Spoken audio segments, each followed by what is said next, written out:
ឥឡូវស្អែកមួយឆ្នាំថ្ងៃនេះថ្ងៃ100ខ្ញុំយកនៅទទួលប្រាថ្នាដាក់បានប្រចាំតាមផ្ទះ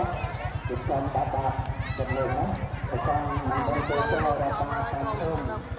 បានប្រាប់ប្រាអង្គមិនចាត់ពីភូមិត្រូវផ្ដល់ទៅដល់ថ្ងៃដល់ទៅខាងភូមិកំពុងប្រឡប់ដល់ភូមិតែភូមិកំពុងប្រឡប់ដល់មកខាងភូមិចាទៀនដល់ខាងប្រៃទៀនហើយដល់តែភូមិប្រៃទៀនចាទៀនយើងគាត់មកខាងសោតเป็นประธานการมาดาวโจเพื่อนมันโจรัดสลับโจเรียนมันโจยังเป็นตัวนั้นมันเป็นเรียน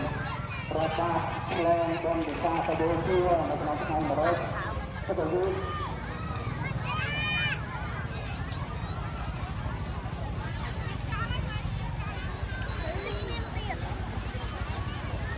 คือประกาศจากการจัดการบนเป็นการเป็นการนำลงไปได้ตามในสำล้อได้ก็เป็นล้อบนเรือประการนั้นได้เป็นประการใช้เราต้องมีการกระโดดที่